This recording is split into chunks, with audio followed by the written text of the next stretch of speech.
കവിഞ്ഞൊഴുകുമി അനുഗ്രഹം നിറഞ്ഞൊഴുകുമി അനുഗ്രഹം കവിഞ്ഞൊഴുകുമി അനുഗ്രഹം നിറഞ്ഞൊഴുകുമി അനുഗ്രഹം എൻ പാപവും ശാപവും ഒഴുകി ദൂരയാ ഞാൻ സൗഖ്യമാ നീതിയായ ദൈവ പൈതലാ യേശുവിൻ സ്വന്തമായി തീർന്നു ഞാൻ എന്നെന്നും. കവിഞ്ഞൊഴുകുമി അനുഗ്രഹം നിറഞ്ഞൊഴുകുമി അനുഗ്രഹത്തിലേക്ക് ഒരിക്കൽ കൂടെ സ്വാഗതം. പ്രിയപ്പെട്ടവരെ, നമ്മുടെയൊക്കെ ജീവിതത്തിൽ സാധാരണ നമുക്കുണ്ടാകുന്ന പ്രവണത, ടെൻഡൻസി 3 തരത്തിൽ നമ്മുടെ ജീവിത കാര്യങ്ങളിൽ നമ്മൾ ആശ്രയിക്കാൻ നമുക്ക് പ്രേരണയുണ്ടാകും. ഒന്ന്, സ്വയ ആശ്രയം, സ്വന്തം ബലത്തിലുള്ള ആശ്രയം, സ്വന്തം പണത്തിൽ, സ്വന്തം ശക്തിയിൽ, സ്വന്തം കഴിവിൽ, സ്വന്തം വിദ്യാഭ്യാസത്തിൽ സ്വയാശ്രയം. രണ്ടാമത്, മറ്റൊന്ന്, നമ്മുടെ ജീവിതത്തിൽ എന്തെങ്കിലും ഒരു ആവശ്യം വരുമ്പോൾ നമ്മുടെ കഴിവിൽ നിൽക്കാതെ പോകുമ്പോൾ നമുക്ക് വരുന്ന ടെൻഡൻസി ഇതാണ്, പരാശ്രയം. ആരെങ്കിലും എന്നെ സഹായിക്കും, അവരെന്നെ സഹായിക്കുമായിരിക്കും, പരാശ്രയം. മൂന്നാമത്തേത്, ഈ തിരുവചനത്തിൽ മുഴുവൻ നമ്മൾ കാണുന്ന കാര്യം, ബൈബിൾ ഈ ആദ്യ പുറം മുതൽ ഒടുവിലത്തെ പുറം വരെ കാണുന്നത് ദൈവാശ്രയം. ദൈവത്തിൽ ആശ്രയിച്ചവരുടെ ജീവിതത്തിൽ ദൈവം ചെയ്ത അത്ഭുതം ലജ്ജിക്കാനിടയാകാതെ, മനുഷ്യരുടെ മുമ്പിൽ കൈ നീട്ടാനിടയാകാതെ അത്ഭുതകരമായി നടത്തിയ വഴികളുടെ ഒരു സമാഹാരമാണ്, അങ്ങനെ നടന്ന അത്ഭുതങ്ങളുടെ ഒരു സമാഹാരമായി എൻ്റെ കയ്യിലിരിക്കുന്ന ഈ പുസ്തകം. മനുഷ്യനെ ദൈവം നടത്തുന്നു, ദൈവാശ്രയം. അതുകൊണ്ട് ഇന്ന് നമ്മൾ കേൾക്കാൻ പോകുന്നത് 3 കാര്യത്തെക്കുറിച്ചാണ്: സ്വയാശ്രയം, പരാശ്രയം, ദൈവാശ്രയം.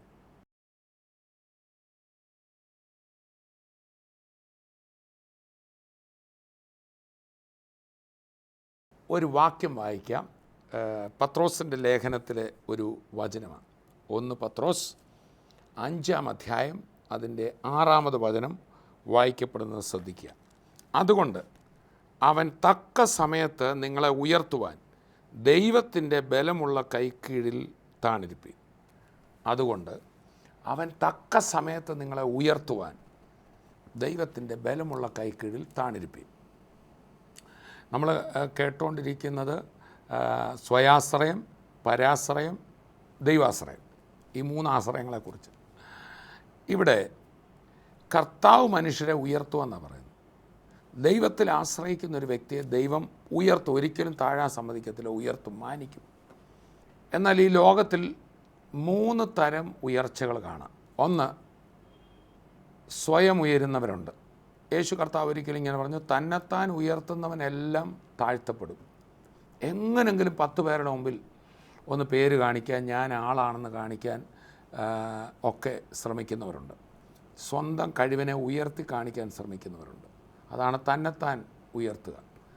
നമ്മളിപ്പോൾ നമ്മുടെ കാലയിൽ ഇങ്ങനെ പൊങ്ങി വിരലേൽ കുത്തി, കാൽ വിരലുകളിൽ കുത്തി വേണേ കുറേ നേരം നമുക്ക് എല്ലാവരേക്കാളും പൊങ്ങി നിൽക്കാൻ ശ്രമിക്കാം. പക്ഷേ നമ്മുടെ ശക്തി കുറഞ്ഞു പോവും. ആർക്കും അങ്ങനെ നിൽക്കാനൊക്കത്തില്ല. കുറച്ച് കഴിയുമ്പം കാല് തളരും, ഇരിക്കണമെന്ന് തോന്നും. ഒരിക്കലും എനിക്ക് എൻ്റെ ബലത്തിൽ പൊങ്ങി നിൽക്കാനൊക്കത്തില്ല. ഞാൻ എത്ര നേരം നിൽക്കുന്നു, തളർന്ന് താഴെ വീഴും. രണ്ടാമത്തെ ഒന്നാണ്, മനുഷ്യൻ എന്നെ ഉയർത്തണമെന്ന് ഞാൻ ആഗ്രഹിക്കുന്നത്. മറ്റു മനുഷ്യരുടെ തോളിൽ ഉയർന്നു നിൽക്കാനുള്ള ശ്രമം.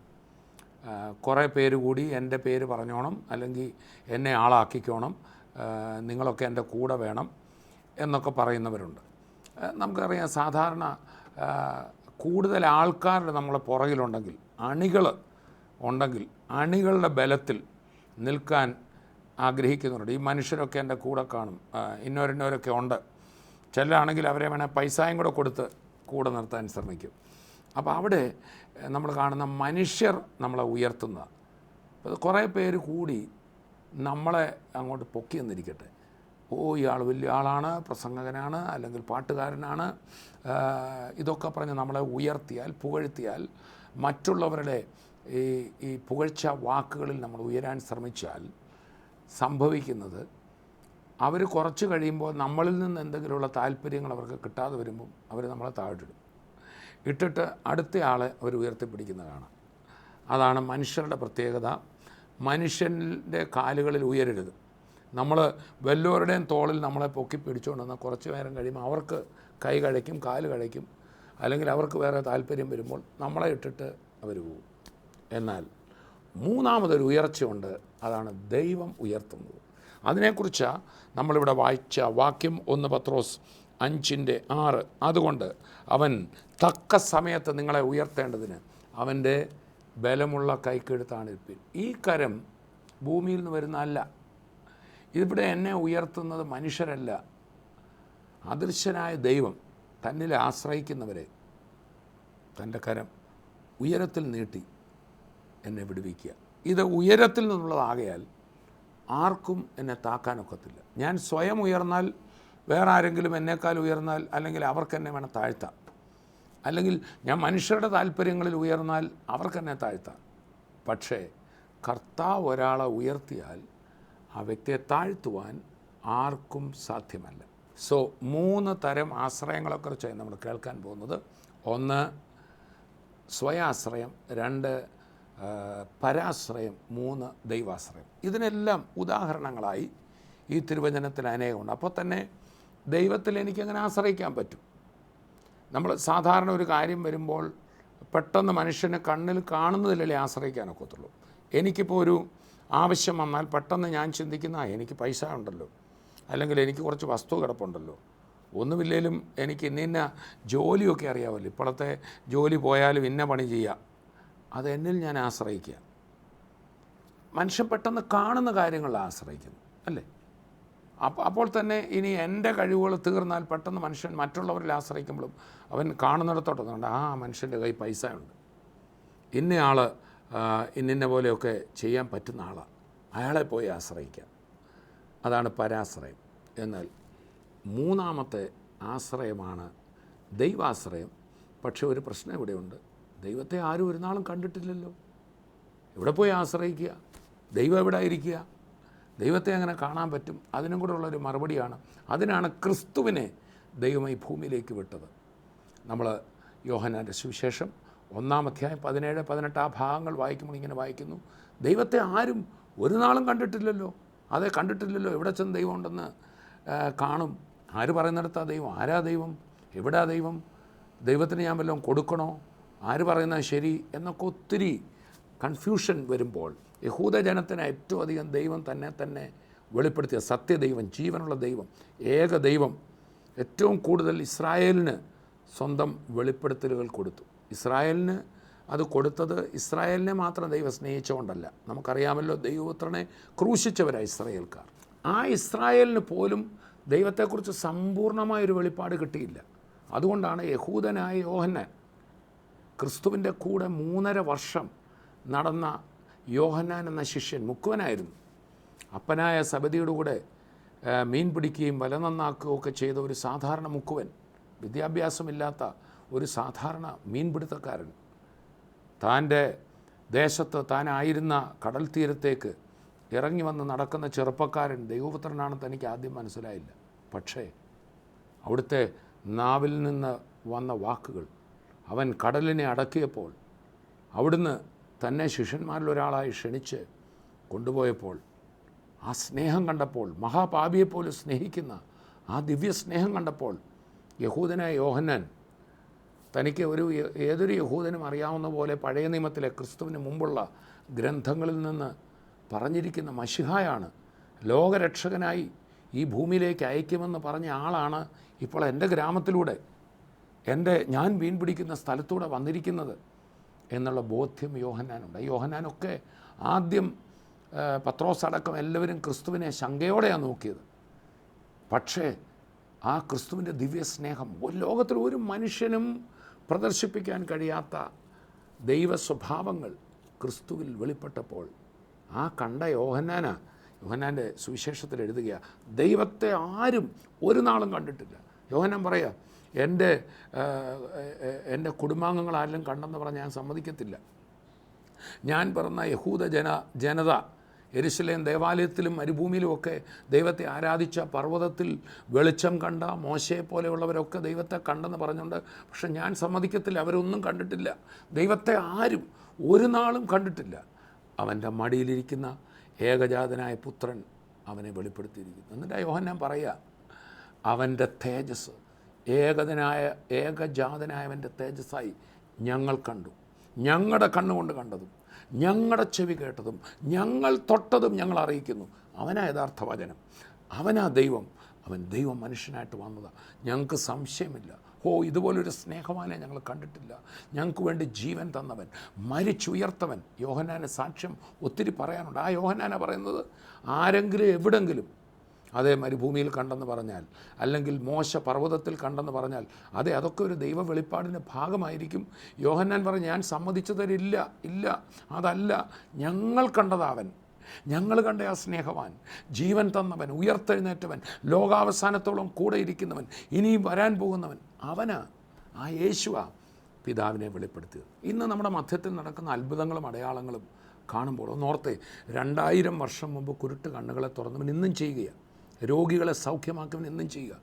ഏറ്റവും അത്ഭുതമല്ലേ, ക്രിമിനലുകൾ, ഒരു പോലീസിനും കോടതിക്കും ശിക്ഷയ്ക്കും മാറ്റാൻ കഴിയാഞ്ഞ ക്രിമിനലുകൾ ക്രിസ്തുവിൻ്റെ സ്നേഹം വരുമ്പോൾ രൂപാന്തരപ്പെടുക.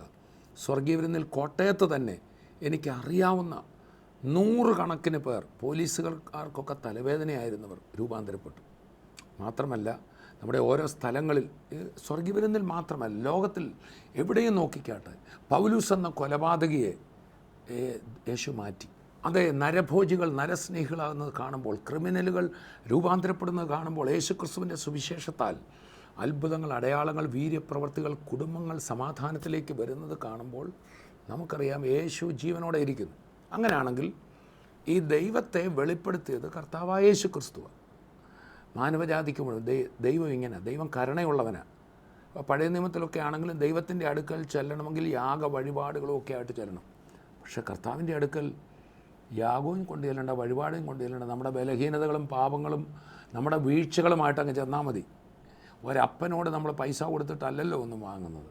അങ്ങനെയാണെങ്കിൽ സകലവും സൗജന്യമായി തൻ്റെ ജീവനെ, തൻ്റെ ജീവരക്തം നമ്മുടെ വീണ്ടെടുപ്പിനായി, നമ്മുടെ പാപമോചന യാഗമായി സ്വയം അർപ്പിച്ച ക്രിസ്തുവിൻ്റെ ആ സ്നേഹത്തിലൂടെയാണ് നമ്മൾ ദൈവത്തെ അറിയുന്നത്. അപ്പം അതാണ് നമ്മളിങ്ങനെ വായിക്കുന്നത്, ദൈവത്തെ ആരും ഒരു നാളും കണ്ടിട്ടില്ല, പുത്രൻ അവനെ വെളിപ്പെടുത്തി. അതുപോലെ തന്നെ യേശു പറഞ്ഞു, ഞാൻ തന്നെ വഴിയും സത്യവും ജീവനുമാണ്, എന്നിലൂടെ നിങ്ങൾക്ക് പിതാവിൻ്റെ അടുക്കലെത്താം. അത് തന്നെയാണ് കർത്താവ് വീണ്ടും പറയുകയാണ്, എന്നെ കണ്ടവൻ പിതാവാം ദൈവത്തെ കണ്ടിരിക്കുന്നു. എൻ്റെ നാമത്തിൽ നിങ്ങൾ എന്തപേക്ഷിച്ചാലും പിതാവ് നൽകിത്തരും. അതുകൊണ്ടാണ് ഇബ്രായ ലേഖനത്തിൽ പറയാണ്, പുത്രൻ മുഖേന പിതാവിനോട് അടുക്കുവാൻ നമുക്കൊരു പുതിയ വഴി തുറന്നിരിക്കുന്നു. ആ വഴിയിലൂടെ കരുണയുടെ സിംഹാസനത്തിനടുത്തേക്ക്, അത് ശിക്ഷയുടെ സിംഹാസനത്തിലല്ല കർത്താവ് ഇന്നിരിക്കുന്നത്, ഒരു ന്യായാധിപനായിട്ടല്ല, നമ്മുടെ കുറ്റങ്ങൾ കണ്ടുപിടിക്കാനല്ല, നമ്മുടെ തെറ്റുകളിലും നമ്മുടെ കുറ്റങ്ങളിലും വീഴ്ചകളിലും കരുണ കാണിക്കുന്ന ഒരു സിംഹാസനത്തിൽ കർത്താവ് ഇന്നിരിക്കുകയാണ്. ആ സിംഹാസനത്തിനടുത്തേക്ക് നമുക്ക് കടന്നു ചെല്ലാൻ പറ്റും.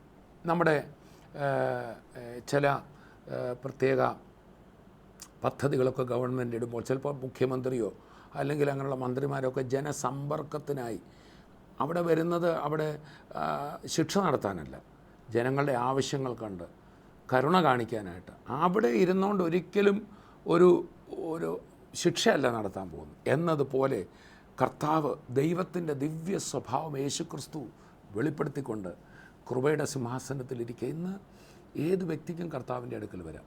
അപ്പോൾ നമ്മൾ കേട്ടുകൊണ്ടിരിക്കുന്ന കാര്യം, 1 സ്വയാശ്രയം, 2 പരാശ്രയം, 3 ദൈവാശ്രയം. ആ ദൈവത്തെ ആർക്കും കാണാത്തത് കൊണ്ട് പെട്ടെന്ന് മനുഷ്യന് കാണാവുന്നതിൽ ആശ്രയിക്കും. എൻ്റെ പണം, എൻ്റെ കഴിവ്, എൻ്റെ വിദ്യാഭ്യാസം, അത് തീരുമ്പോൾ ഇന്നയാളുടെ കഴിവ്, ഇവരെ നോക്കും, അതിലെ മനുഷ്യനെ ആശ്രയിക്കത്തുള്ളൂ. പക്ഷെ ദൈവത്തെ കാണാൻ മേല.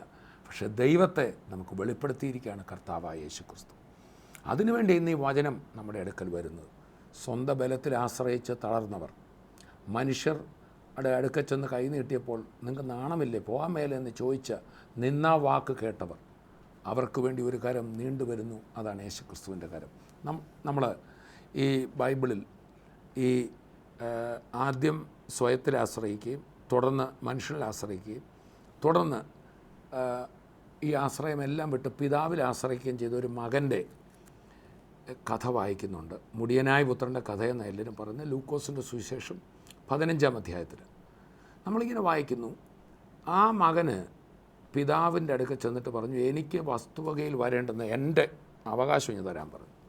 അങ്ങനെ പിതാവ് ചേട്ടനും അനിയനും വേണ്ടി തൻ്റെ മുതൽ മുഴുവൻ പകുത്ത് അനിയൻ്റെ മുഴുവൻ കൊടുത്തു. അനിയൻ അപ്പോൾ തന്നെ ഈ വസ്തുവക മുഴുവൻ വിറ്റു, ഒത്തിരി പണം സമ്പാദിച്ചു. ഇപ്പോൾ അദ്ദേഹം പറഞ്ഞു, എനിക്കിഷ്ടം പോലെ പൈസ ഉണ്ട്, എനിക്കൊരു പ്രശ്നവുമില്ല. അതാണല്ലോ അവൻ ആ വസ്തുവെല്ലാം വിറ്റ് പണവുമായി ദൂരദേശത്ത് പോയി. ഇനി എനിക്ക് ആരും വേണ്ട, അപ്പനും വേണ്ട, ആരും വേണ്ട, എനിക്കറിയാം പൈസ ഉണ്ട് എന്താ നടക്കാത്ത. എന്നെ കേൾക്കുന്ന എല്ലാവരോടും ഞാൻ പറയട്ടെ, ചെറുപ്പക്കാരടക്കമുള്ളവരോട് പറയട്ടെ, അതൊന്നും നിലനിൽക്കണമെന്നില്ല. അവൻ ദൂരദേശത്ത് പോയി വസ്തുവകയെല്ലാം നാനാവിധമാക്കി എന്ന് നമ്മൾ വായിക്കും. അവൻ്റെ ചേട്ടൻ വന്ന് പറയുമ്പോൾ വേശ്യമാരോടുകൂടെ അവൻ്റെ മുതൽ കളഞ്ഞെന്ന് ഒരുപക്ഷെ ഇവിടെ വാർത്ത വന്നിട്ടായിരിക്കും. എന്തുവാകട്ടെ, കുറേ പൈസ കയ്യിലുണ്ടെങ്കിൽ തീരാൻ എന്ത് സമയമാണ് വേണ്ടിയത്. ഈ മുടിയനായ പുത്രൻ എല്ലാം തീർന്നു കഴിഞ്ഞപ്പോൾ തൻ്റെ പണം തീർന്നു, തൻ്റെ കൂട്ടുകാരെല്ലാം 4 വഴിക്ക് പോയി. പൈസ ഉള്ളപ്പം ഉയർത്താൻ ഒത്തിരി പേര് കാണുമല്ലോ, എല്ലാവരും 4 വഴിക്ക് പോയി. നമ്മളിങ്ങനെ വായിക്കുന്നു. ഒടുവിൽ താൻ വിശന്നും മരിക്കാറായപ്പോൾ താൻ ജോലി തേടി പോവുക. അങ്ങനെ ആ നാട്ടിൽ ഒരു മനുഷ്യനെ പോയി കണ്ടിട്ട്, ഇതൊരു യഹൂദൻ്റെ കഥയാണല്ലോ പറയുന്നത്. യഹൂദന്മാർ ഒരിക്കലും അവർ ചെയ്യാത്ത പന്നി മേയ്ക്കുകയോ പന്നി വളർത്തുകയോ പന്നിമാംസം തിന്നുകയോ അവർ ചെയ്യില്ല.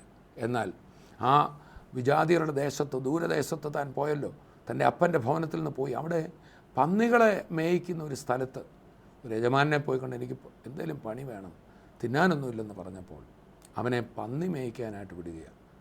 ഇയാളോ ഇയാളുടെ പാരമ്പര്യത്തിൽ ആരോ ചെയ്തിട്ടില്ലാത്ത ജോലികൾ ചെയ്യുകയാണ്. നമ്മൾ വായിക്കുന്ന ഒടുവിൽ അവിടെ പന്നി തിന്നുന്ന വാളവര പോലും അവന് കിട്ടിയില്ല. എന്ന് പറഞ്ഞാൽ അവന് കൂലി കൊടുത്തില്ല, നീ ഇവിടെ പോയി പണിതോളാൻ പറഞ്ഞു. ഭക്ഷണം പോലും കൊടുത്തില്ല. മനുഷ്യരിൽ ആശ്രയിച്ചു.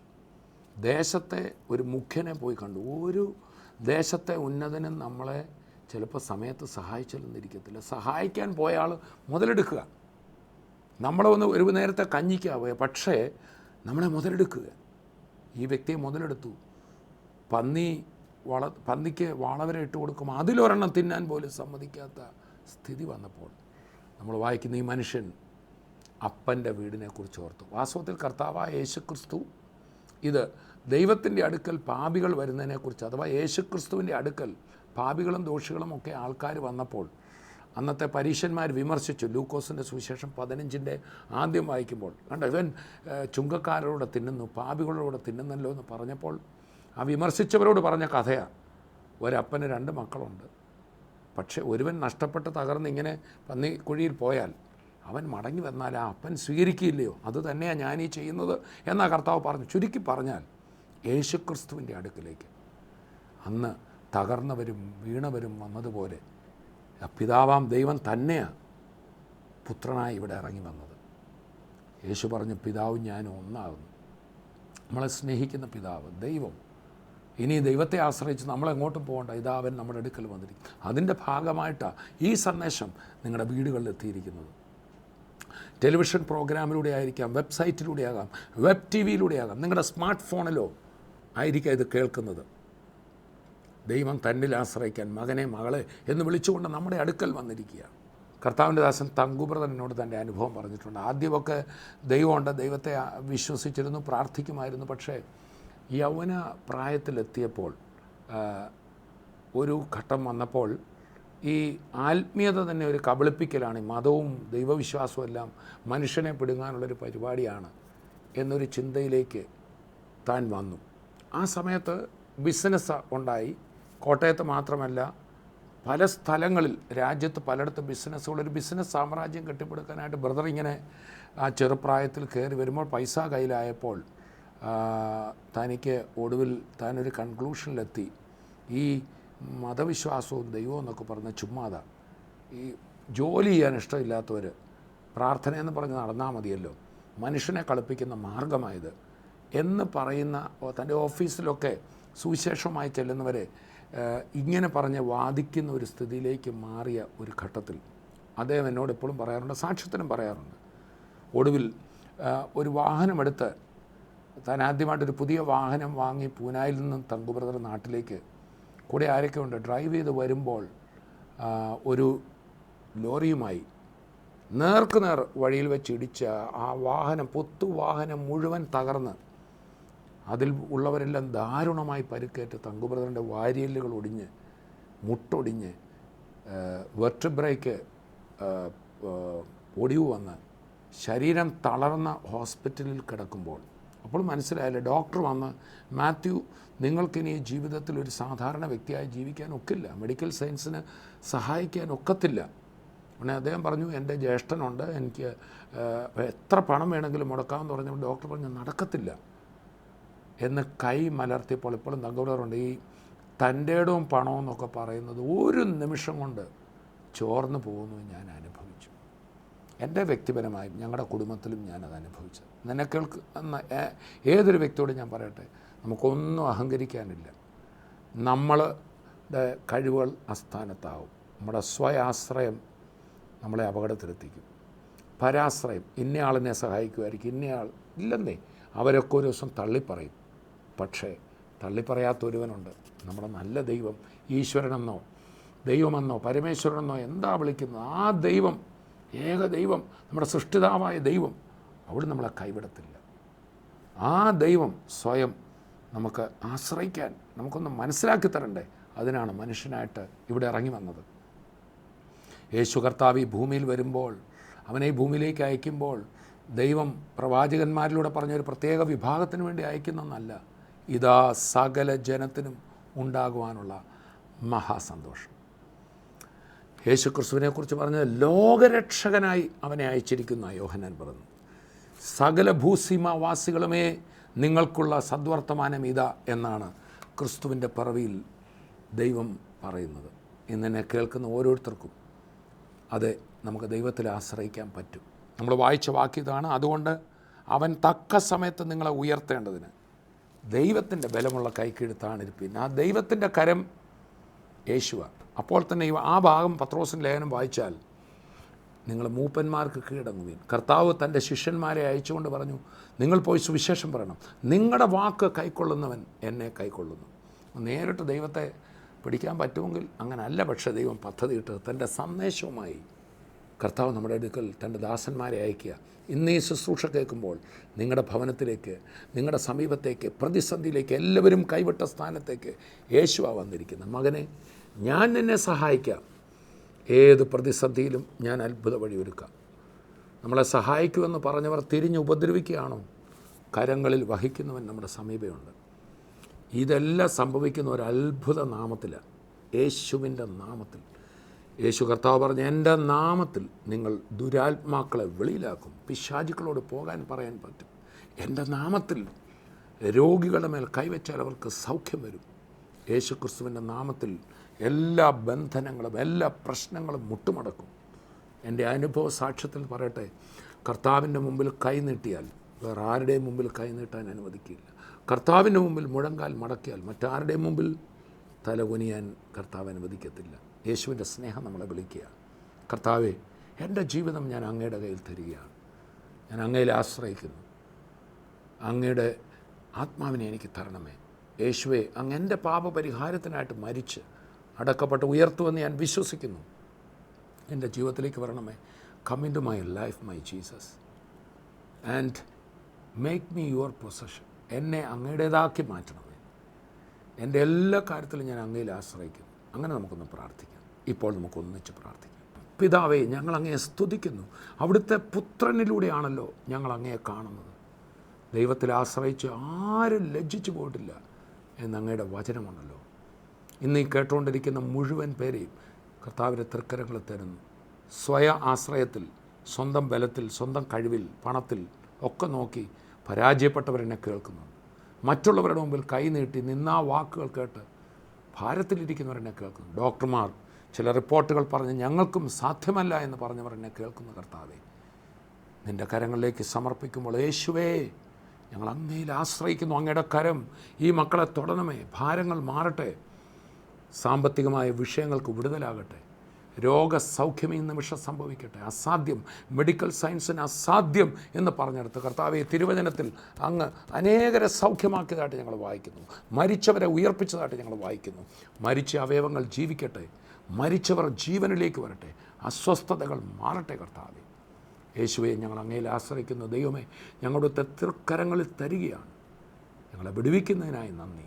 ഈ പ്രാർത്ഥിച്ചുകൊണ്ടിരിക്കുന്ന ഓരോരുത്തരുടെയും മേൽ അഭിഷേകവും ശക്തിയും വിടുതലും അവരുടെ കുടുംബത്തിലും അവരുടെ തലമുറയിലും അവർ ചെയ്യുന്ന എല്ലാ കാര്യങ്ങളും ഉണ്ടാകട്ടെ. കർത്താവ് അങ്ങനെ ചെയ്തതിനായി സ്തോത്രം. യേശുവിൻ നാമത്തിൽ തന്നെ ആമേൻ.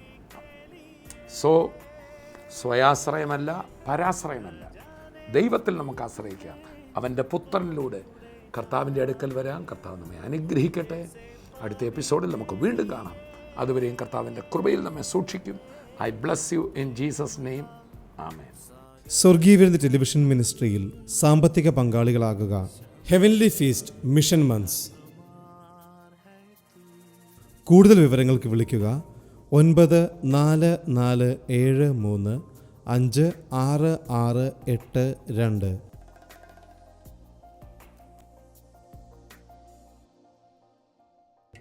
വരൂ, യേശുവിനായി സുവിശേഷത്തിനായി വിതറാം, വാരി വിതയ്ക്കാം.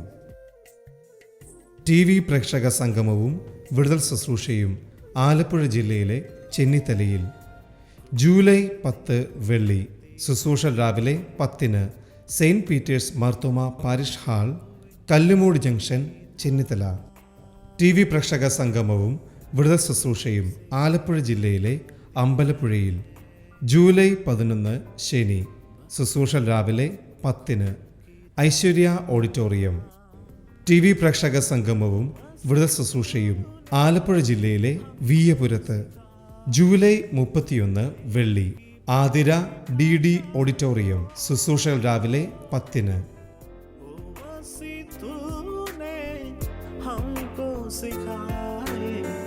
प्रेम की परिभाषा को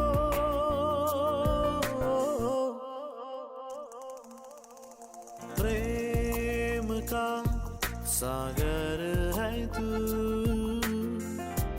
चांदी का राजकुमार है तू, चरणों